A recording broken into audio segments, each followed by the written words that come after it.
ऐसे conversion report बना सकते हैं बाय यूजिंग ज़ोहो एनालिटिक्स। तो सबसे पहले हम ज़ोहो एनालिटिक्स लॉगिन कर लेते हैं, ठीक है। तो अभी मेरे सिस्टम में लॉग्ड इन है, तो इसमें लॉगिन क्रेडेंशियल नहीं बोलेगा, ठीक है। तो अभी इसके बाद कुछ इस तरीके से आपका पैनल शो करेगा, ठीक है। इसमें आपको लेफ्ट बार में रिपोर्ट शो करेगा। रिपोर्ट्स में बहुत तरीके के बाय डिफ़ॉल्ट बहुत सारे रिपोर्ट बने हुए हैं बाय ज़ोहो एनालिटिक्स। और हम यहाँ पे क्रिएट न्यू रिपोर्ट्स करेंगे, पिवट व्यू यूज़ करेंगे। इसमें हम टेबल सेलेक्ट कर लेते हैं। लेट्स सपोज कि आ, मैंने इसमें सेल्स अपॉर्चुनिटी वाला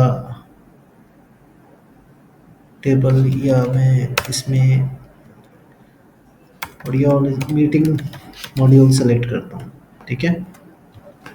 तो मीटिंग जैसे मैंने यूज़ किया, तो मुझे टोटल मीटिंग्स चाहिए कितना। तो टोटल मीटिंग्स जो है ज़ोहो सीआरएम या ज़ोहो सीआरएम या ज़ोहो एनालिटिक्स में हर एक मीटिंग की एक आईडी होती है। तो जो भी आईडी है हम उसको पकड़ते हैं। तो ये जो आईडी है ना, तो ये आईडी का जो काउंट है, तो मैंने इसको डेटा में ले लिया। जो भी आपको फॉर्मूला या कोई नंबर्स का कोई रिजल्ट चाहिए, तो उसको डेटा वाले टेबल पर रखेंगे, डेटा वाले फील्ड में रखेंगे, ठीक है। और क्योंकि काउंट करना है मुझे उसको, तो मैं काउंट करूँगा, ठीक है। तो टोटल मीटिंग्स आ गई। अब मुझे चाहिए कि कितने सेल्स पर्सन को मीटिंग मिली। तो सेल्स पर्सन जो है हमारे यहाँ पे ऑडियोलॉजिस्ट हैं। तो ऑडियोलॉजिस्ट का फील्ड मैं ले लेता हूँ, जो ऑडियोलॉजिस्ट का नेम है। तो ऑडियोलॉजिस्ट का नेम हमारा ये है। तो मैं उसको रो में ले लिया, तो ये ऑडियोलॉजिस्ट का नेम आ गया, ठीक है। अभी मुझे और क्या टेबल चाहिए। मुझे अब चाहिए कि कितने, अब मुझे अगर इसका नेम चेंज करना है तो मैं कर सकता हूँ। इसको मैं लिख सकता हूँ meetings, total meetings, total meetings, ठीक है। Okay, done. अभी मैं यहाँ पे टोटल क्लोज्ड वन की वैल्यू चाहता हूँ। तो क्लोज्ड वन जो है डील होती है, तो सेल्स अपॉर्चुनिटी के अंदर हमारा क्लोज्ड वन होगा मेरा। इसी में सेल्स अपॉर्चुनिटी में दिया वन डील काउंट, तो इसको भी मैं यहाँ ले सकता हूँ। तो टोटल मीटिंग्स में कितने क्लोज्ड हुए वो। अब मुझे यहाँ पे फॉर्मूला अप्लाई करना है कि कितने कन्वर्जन रेशियो है इनका। तो उसके लिए मुझे यहाँ पे डेटा इस कॉलम में यहाँ पे क्लिक करके यहाँ पे मैं कन्वर्जन मुझे निकालना है। क्या निकालना है? कन्वर्जन, ठीक है। अब यहाँ पे कन्वर्जन कैसे निकलेगा? कन्वर्जन निकलेगा टोटल जो मीटिंग्स हैं, टोटल जो क्लोज्ड वन है उसको मैं डिवाइड कर दूँ टोटल मीटिंग से, तो निकल जाएगा हमारा। तो कन्वर्जन जो निकलेगा हमारा, टोटल वन डील्स को अगर मैं डिवाइड करूँ टोटल मीटिंग से, ठीक है। इसको मैं क्लोज कर देता हूँ, और जो भी आएगा इंटू 100,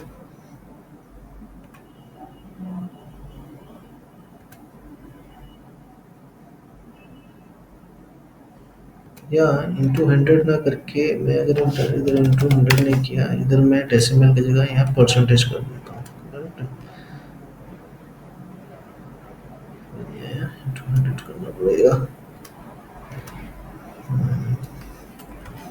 इंटू 100, ठीक है। तो एक बार देख लेते हैं परसेंटेज सही आ रहा है क्या। 27 डिवाइडेड बाई 26 कितना आता है? 26.92। Okay, perfect. तो ये हमारा कन्वर्जन आ गया। अब मुझे एक टोटल कितनी एमआरपी का प्रोडक्ट गया और कितना सेलिंग प्राइस है, तो उसके लिए मुझे यहाँ पे कॉलम्स और ऐड करने पड़ेंगे। जैसे सेल्स अपॉर्चुनिटी में हमारा अमाउंट का एक फील्ड है, जो एमआरपी हम फीड करते हैं उस पर, तो एमआरपी आ जाएगा यहाँ पे, है ना।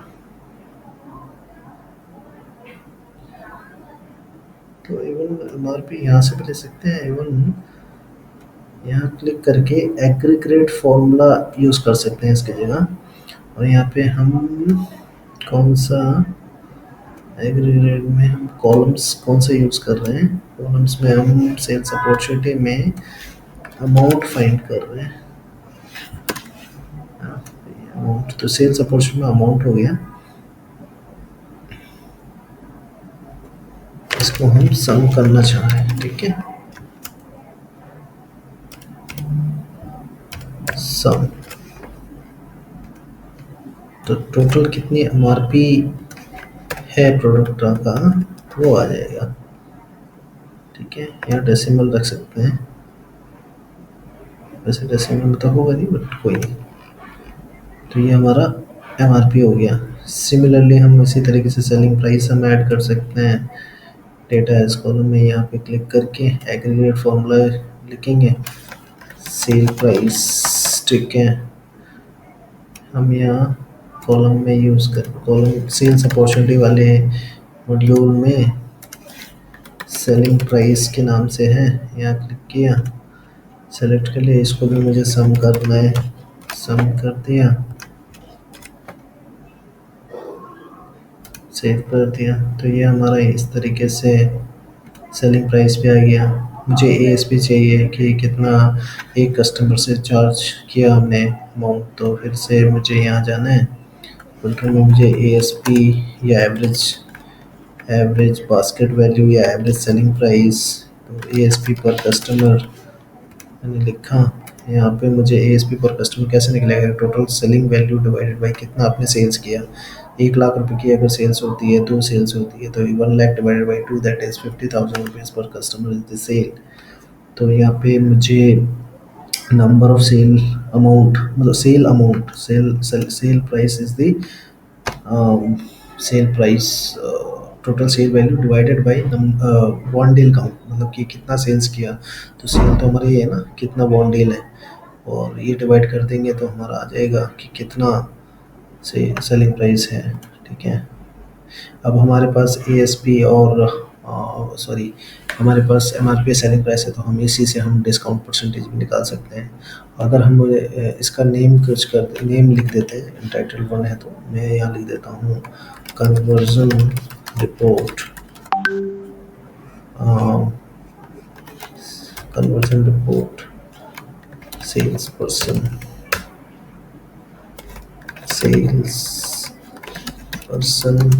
Conversion report. ठीक है, अब मुझे यहाँ कुछ फ़िल्टर्स देने हैं, तो यहाँ पे यूज़र फ़िल्टर्स हैं, तो यहाँ पे मैं डेट का फ़िल्टर देना चाहता हूँ। तो यहाँ पे जो मीटिंग्स की डेट है वो फ्रॉम वाले सेक्शन में है, मीटिंग में जो फ्रॉम है इसको यहाँ पे मैं सेलेक्ट कर लेता हूँ। ठीक है, यहाँ पे मैं चेंज कर सकता हूँ एडिट में कि आपको क्या चाहिए, डेट किसी दो डेट के बीच का अगर चाहिए तो by default date range select रहता है, स्पेसिफाइड कोई डेट रेंज करना है तो ये कर सकते हैं। रिलेटिव पीरियड रखना है, जैसे कि last 6 month, last single box में रखना है, मल्टीपल बॉक्स रखना है, what ever you want you can choose your.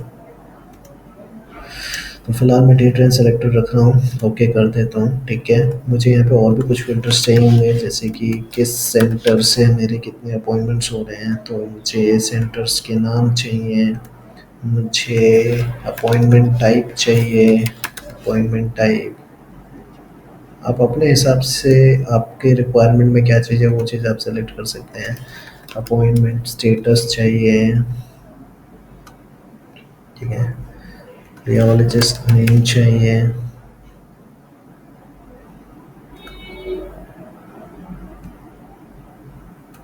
ठीक है, सेव। एक बारी मैं इसका डायग्राम भी देख लेता हूँ क्या सही है मेरा। यहाँ पे जो मीटिंग टू ऑडियोलॉजिस्ट है ना, यहाँ पे पेशेंट नहीं आएगा। वाई? बिकॉज पेशेंट जो होता है किसी कंपनी का होता है, नॉट के ऑडियोलॉजिस्ट। तो एक पेशेंट पे मल्टीपल ऑडियोलॉजिस्ट या मल्टीपल सेल्स पर्सन जा सकते हैं इन डिफरेंट टाइम। जैसे आज कोई किसी पेशेंट के पास कोई सेल्स पर्सन जाता है और 1 साल बाद कोई सेल्स पर्सन जाता है, तो पेशेंट पेज पे अगर कोई सेल्स पर्सन का नाम चेंज होता है तो बाय वो लास्ट जिसने अटेंड किया था, जो गया था, उसमें भी जो जो लेटेस्ट अपडेट होगा वही शो करेगा पुराने डेटा में। तो इसलिए यहाँ पे मीटिंग पेशेंट ऑडियोलॉजिस्ट में जो पेशेंट है, यहाँ पे आपको चेंज करने की ज़रूरत पड़ेगी। यहाँ पे सेल्स अपॉर्चुनिटी या डील मॉड्यूल से सेलेक्ट करना पड़ेगा। तो यहाँ पे आप अपने हिसाब से सेलेक्ट कर लीजिए आपको क्या रिक्वायरमेंट है।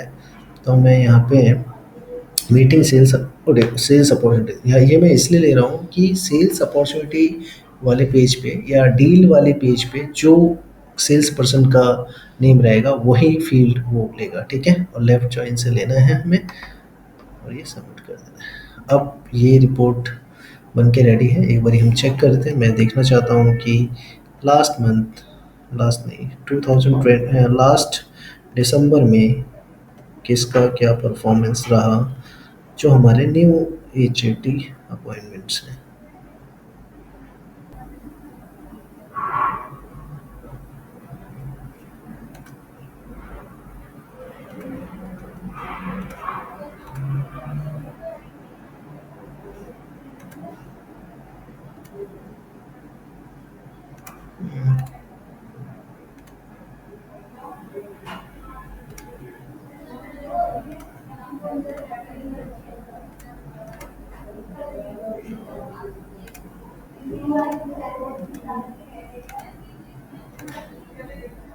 यस,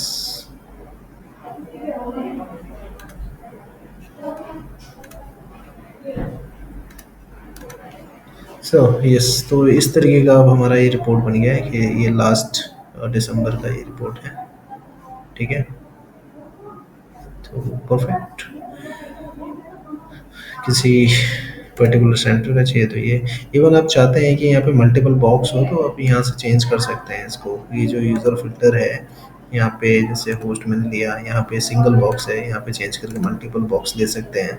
लिस्ट सेलेक्टेड वैल्यू, अगर आपको चाहिए कि नहीं कुछ सेलेक्टेड इंक्लूड करने हैं, कुछ हटाने हैं, तो आप वो अपने हिसाब से कर सकते हैं। अभी मैंने लिस्ट ऑल वैल्यूज़ कर दिया है, ठीक है।